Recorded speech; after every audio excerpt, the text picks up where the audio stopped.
The two Korean phone giants go head to head.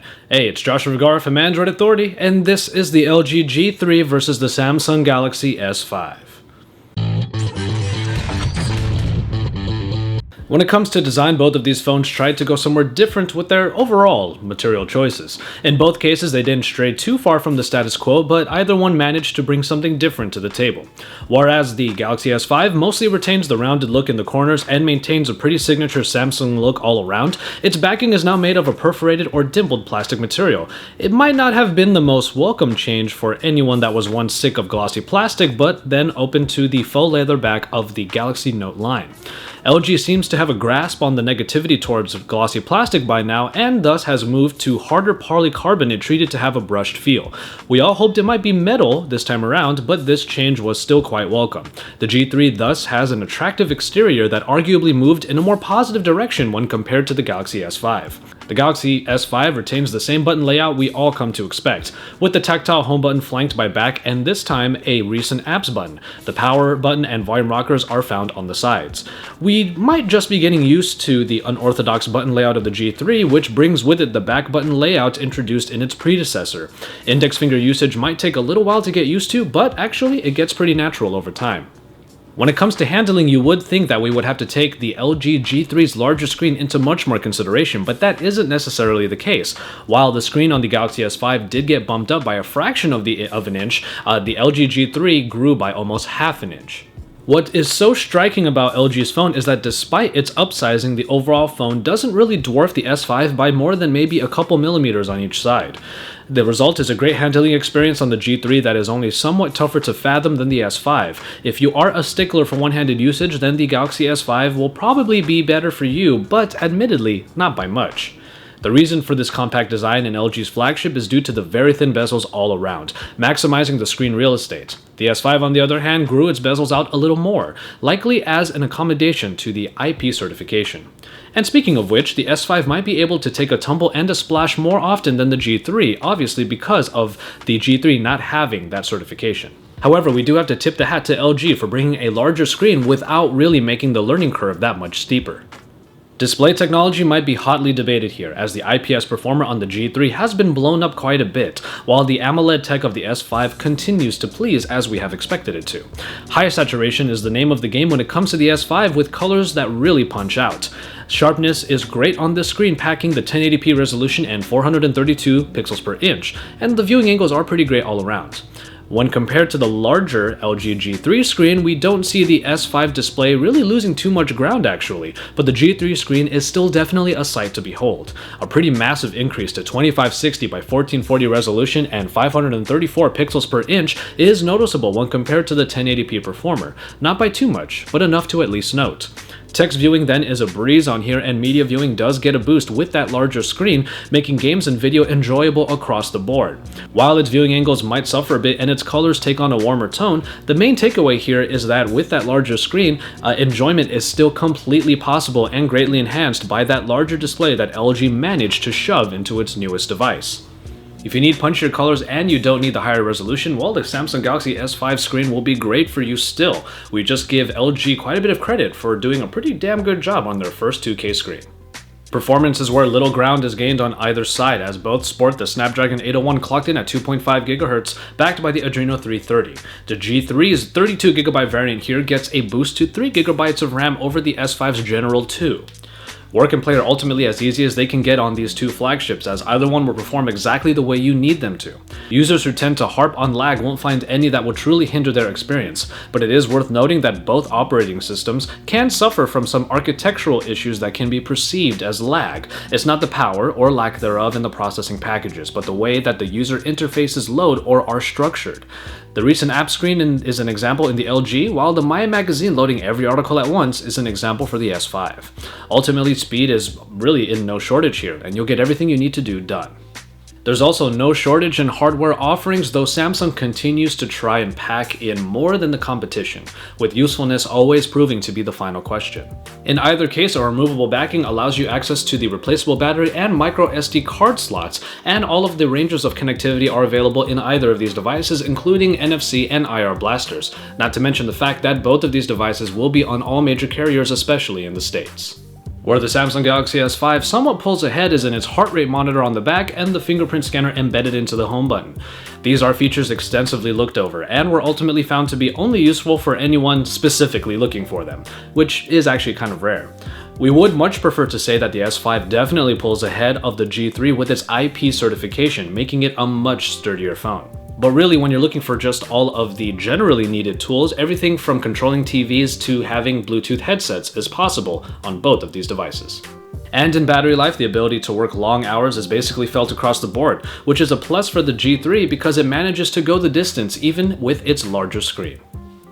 It's in the cameras that we find some real differences as both LG and Samsung bring their own flavors of enhancements to the table. The Samsung Galaxy S5 includes its ISOCell technology, which takes a somewhat different approach to capturing photo data. It does yield some great photos and continues the tradition of Samsung's great optics quality. Colors are really out there, as is usually the case with Samsung and its signature saturation. Details are all captured pretty well in good lighting, and they expectedly taper off as you take it away. So 16 megapixels also gives you quite a bit of room to crop and cater your photo if you need to. LG, on the other hand, has continued to improve on their optical image stabilization with OIS+, making the case that it's a feature most phones should start to come with. But that's not all they have done this time around, as a laser focusing system helps track subjects even faster and ultimately yields a focusing speed leaps and bounds better than found in the original G2. It's clear that they believe in the laser, as the camera interface starts off pretty bare, providing only press to focus and shoot capability.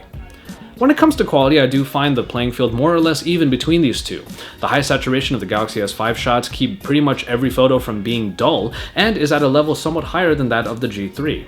Samsung's camera also provides a little more functionality as well as manual controls for you to really cater your shot. But the LG G3 manages to create consistently great photos even in its auto mode, which is a testament to its capabilities. Pictures tend to take a warmer tone overall, but detail is still captured well and the aesthetic remains pleasing throughout. Low-light performance doesn't happen to favor either of these cameras despite Samsung's software enhancements and LG's OIS. In the end, the Samsung provides a little more freedom for anyone who wants better control, but the LG G3 camera is the faster performer with its laser-guided system, and it still manages to keep the quality level pretty high. And finally, in software, we see enhancements in either updated operating system, all of which hope to refresh what had up to that point gotten overplayed and pretty dull. In a nutshell, the core Android experience is at its best, no matter which phone you choose, so it's about what they could possibly add to the formula. As Samsung has consistently put new features into its interface, LG has also made its own strides in providing users useful tools. We start with Samsung, whose use of a circle motif has permeated throughout the settings areas, while a flatter look all around did clean things up a bit. Various familiar Samsung features return in the S5 like multi-window and navigation abilities like air gestures. Additions include a toolbox for easy access to 5 defined apps and a download booster that uses data and Wi-Fi in tandem, and it actually works pretty damn well.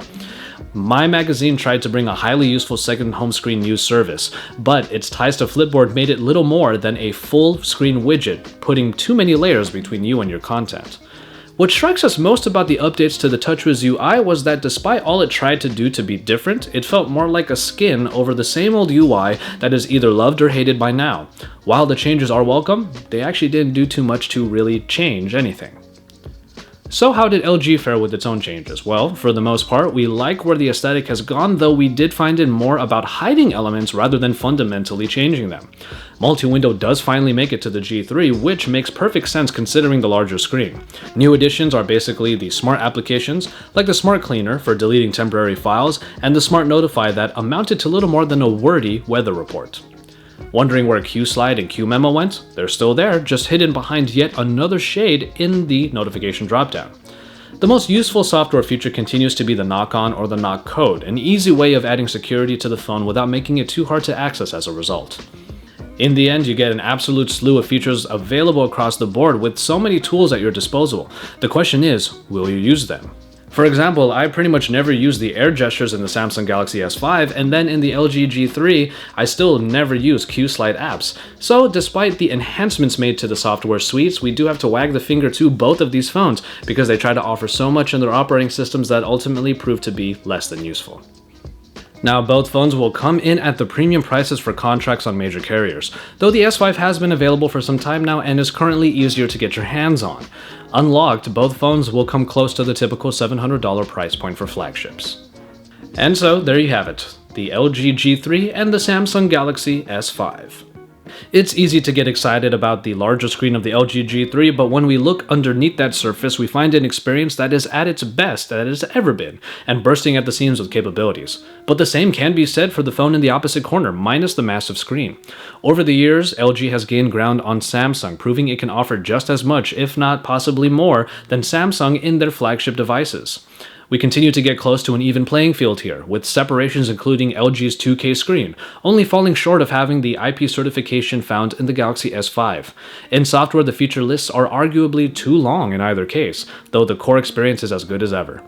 Both cameras are great at what they do, though the leap forward in the G3 is better felt than the ISOCELL tech of the S5.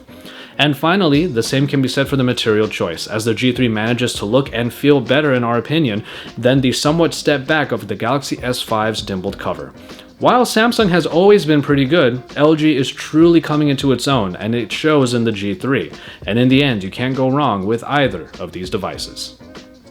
As always, thank you guys very much for watching, and hope you enjoyed this comparison between the LG G3 and the Samsung Galaxy S5. In the end, both of these phones are absolutely wonderful and they do great things, but we do have to just wag the finger a little bit at the Samsung Galaxy S5 primarily because it tries to offer too much and it kind of bogs down the overall experience. On the G3, you could say the same about the 2K screen, but in the end, it is still an enjoyable experience mostly because of its larger size. So keep it tuned to Android Authority for all of the best coverage, including future comparisons of the LG G3 and all of the flagships, including the HTC One M8 and the Sony Xperia Z2 coming very soon. Keep it tuned here, and remember to drop us some likes on our videos, to subscribe if you haven't already, and once you're done with all of that, head on over to AndroidAuthority.com because we are your source for all things Android.